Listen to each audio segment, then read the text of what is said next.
Di sebuah desa yang selalu diselimuti kabut setiap malam, ada satu malam yang tidak pernah bisa dilupakan penduduknya, malam bulan purnama.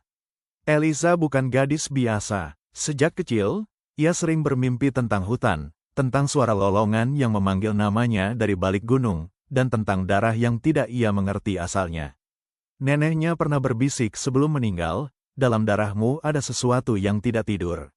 Eliza tidak pernah mengerti sampai malam itu tiba. Suatu malam, langit desa berubah aneh. Bulan muncul besar dan terlalu dekat. Seolah-olah sedang mengintip, angin berhenti. Hewan-hewan diam. Eliza berdiri di halaman rumah keluarganya. Entah kenapa, kakinya membawanya keluar tanpa sadar.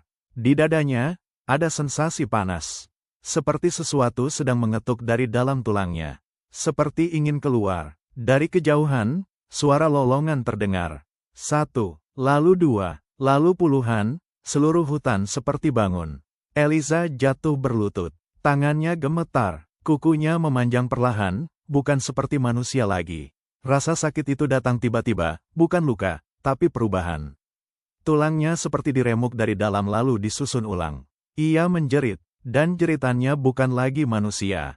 Di dalam kabut, seorang pria tua muncul. Ia tidak terkejut, ia hanya menunduk. Sudah waktunya, katanya pelan. Sudah terlalu lama darah itu tidur. Eliza menatap tangannya yang kini berubah. Bulu tipis mulai tumbuh. Matanya memerah seperti bara. Ingatan lain muncul, bukan miliknya.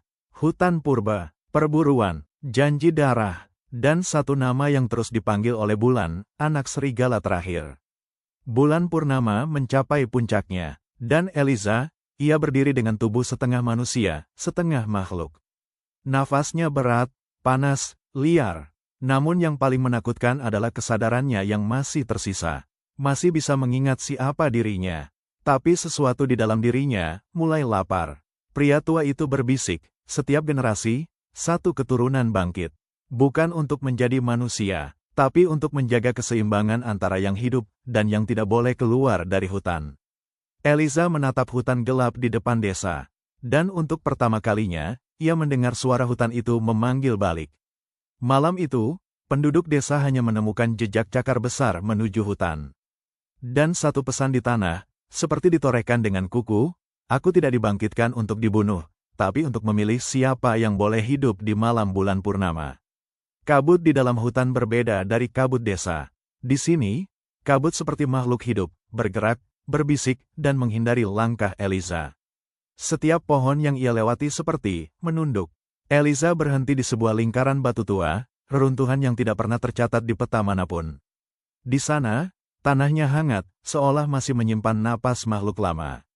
Dan di tempat itu, Eliza mendengar suara yang sama lagi. Bukan lolongan, tapi panggilan. Kau sudah bangun. Malam kedua, dia datang. Seorang pria dengan luka cakar di wajah, tubuhnya besar, matanya tidak sepenuhnya manusia lagi. Ia berjalan seperti seseorang yang lama menahan sesuatu di dalam dirinya. Ia tidak menyerang Eliza. Ia berlutut. Alpal lama sudah mati, katanya serak. Dan darahmu memanggil kami pulang. Eliza terdiam. Ia tidak tahu apa yang harus ia katakan. Tapi di dalam dirinya, ada sesuatu yang mengerti situasi ini lebih cepat daripada pikirannya. Insting. Satu persatu, mereka datang. Bukan serigala utuh. Bukan manusia utuh. Eliza tidak pernah berkata, aku menerima kalian. Tapi setiap malam, ia berdiri di tengah lingkaran batu, dan mereka berkumpul di sekelilingnya. Hutan mulai berubah, jejak manusia mulai hilang dari wilayah itu. Hewan-hewan yang dulu takut kini berani lewat, karena mereka tahu, ada aturan baru di sana. Pria pertama yang datang berkata, kami butuh nama. Eliza menatap bulan dan menjawab pelan, kita bukan manusia lagi. Tapi kita juga bukan serigala liar. Ia berhenti, lalu melanjutkan, kita adalah yang mengingat. Sejak malam itu, mereka mulai hidup sebagai satu. Bukan dengan istana, bukan dengan desa, tapi dengan hukum hutan tidak berburu manusia tanpa alasan. Tidak membunuh sesama yang membawa darah bulan, dan setiap bulan purnama, berkumpul untuk mengendalikan diri. Eliza tidak memerintah dengan teriakan. Ia memerintah dengan kehadiran. Setiap kali bulan naik, darah mereka semua mendengar dia lebih keras dari apapun. Suatu malam, ketika klan mulai stabil, Eliza menemukan sesuatu yang tidak seharusnya ada. Jejak baru, bukan milik manusia, bukan milik serigala, tapi sesuatu yang lebih tua dari mereka semua. Dan di tengah hutan, untuk pertama kalinya sejak klan terbentuk, Eliza mendengar suara lain memanggil namanya, dengan ancaman. Alpa baru, kau hanya pecahan kecil dari sesuatu yang dulu pernah dikurung.